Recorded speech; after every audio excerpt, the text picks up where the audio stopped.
Hey everyone, welcome back to CryptoCache. Thank you again so much for joining me here. Hope you're having a great day. Let's take a look here at Bitcoin, see what's going on.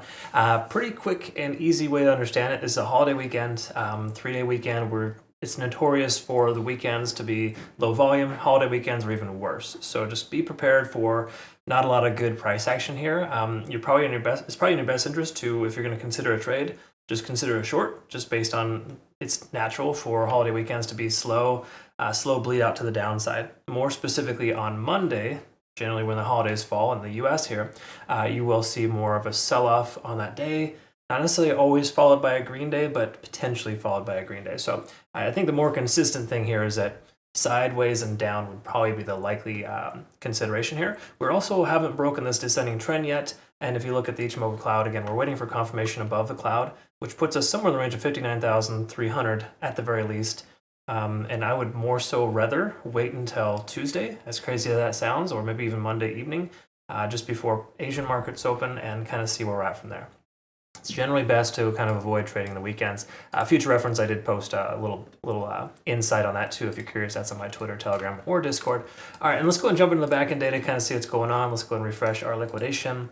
Nothing much is going to be changing from yesterday because the price is pretty much down sideways. So you saw my analysis from yesterday. It might be similar. We're going to pick up on a few important things, but just to quickly reference, between 56.7 and 57.6, right in that range. You could say 56.5 to 57.5 is an easy round number. We're looking at about 57,000, kind of that median. A lot of liquidation right there at that point. You can see it starting to accumulate. What is it? Each bar here is worth about 5 to 7 billion. So you multiply that out, we're looking at about a good chunk, maybe 20 to 30 billion, down as low as 57K. So it just seems more likely, even though we're getting that good solid base of volume, that the whales will pull the price back. And I got the question too as a direct message from one of my community members asking, like, hey, how does this liquidation sweeps work? Well, generally speaking, market makers, they have billions of dollars. They set a bunch of limit orders. They're all small limit orders that consistently keep pushing the price action down. That's why you kind of see this low staircase. And then once it hits that certain level, that liquidation event occurs, price shoots down. They have a bunch of limit orders right at that level to buy right back in, but those are large limit orders, and it shoots the price back up.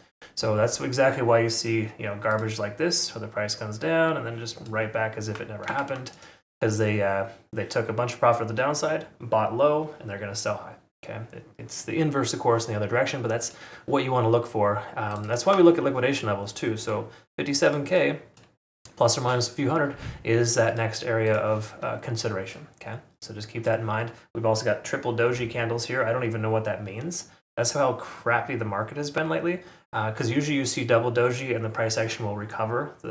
That next candle will likely be green. We saw a red one here. So not a lot of good conclusive patterns that we're able to see or identify here. So just note that. What I'll do here, actually, why don't we start with the monthly and go down from there, because it's important to recognize that. I mean, today's candlestick is probably going to close really close to where it's at right now, and today's the last day of the month. So let's just acknowledge a few things here first. Let's go ahead and look at a different chart and just recognize the fact that we do have this descending broadening wedge pattern. Those are generally bullish.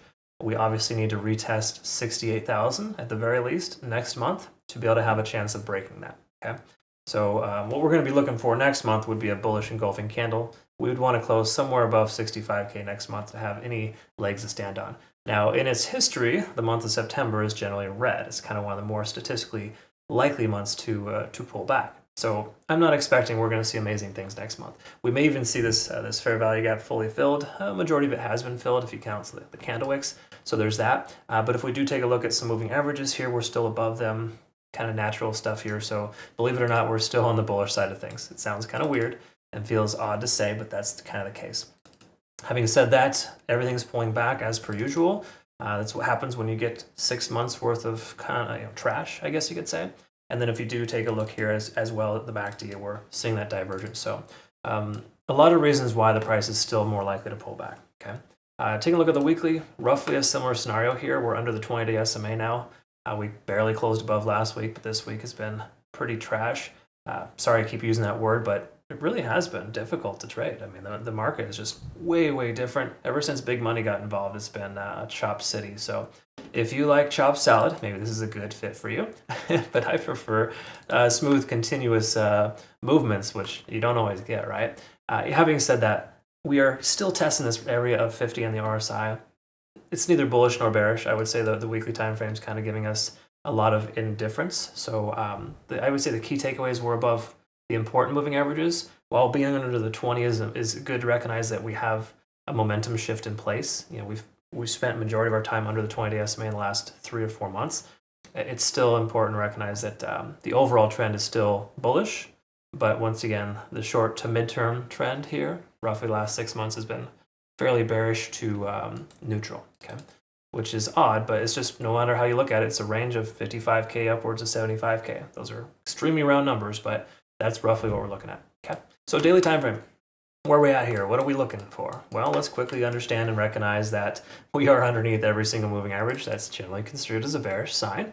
Being under 50 on the RSI, the same thing as well. Stochastic pulling down. Stochastic is starting to overextend itself. Generally speaking, when you see stochastic move this fast and this quick, there is going to be a bottoming out period, and it'll maybe take another few days for it to recover. But I'm speculating we're going to see somewhat of a pushback. Really just depends on how the price action works. This holiday weekend does throw things kind of into a weird place. But stochastic and MACD are both diverging. Until that discontinues, we can presume the price will continue lower. Okay, again, mostly bearish here. There's no other way around it. Actually, it's completely bearish. There's nothing here on the daily that tells us that we're expecting to see the price go up. And in order to identify that, you want to look at the 4-hour and the hourly and kind of see if there's any shifts in momentum. While the 4-hour is trying, this isn't really a good sign here overall. Price action is still establishing lower highs and lower lows. MACD, even though it's converging, it's pretty weak here. I mean, you look at the price action here, that is not a heck of a convergence there. This is not what a MACD convergence is supposed to look like, okay? So that's completely contradictory. In other words, don't trust it. MACD is really good about giving you momentous shifts, but at this point, with obvious scenarios here where we're not establishing higher highs or higher lows, that means nothing, okay? Same thing here with being under 20 on the SMA on the 4-hour. I mean, for the love of all that is good, getting above that level is kind of like the starting point. We don't even have that, right? So we're in a situation where it's not looking great.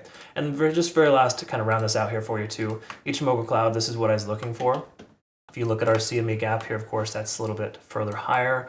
We might make a run towards that if we close above that 59 to 59.6 range.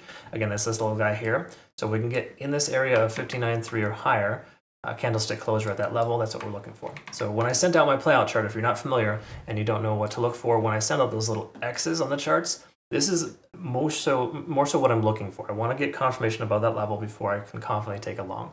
And that may not just be a good long to take, honestly. Just say the price goes up there right now.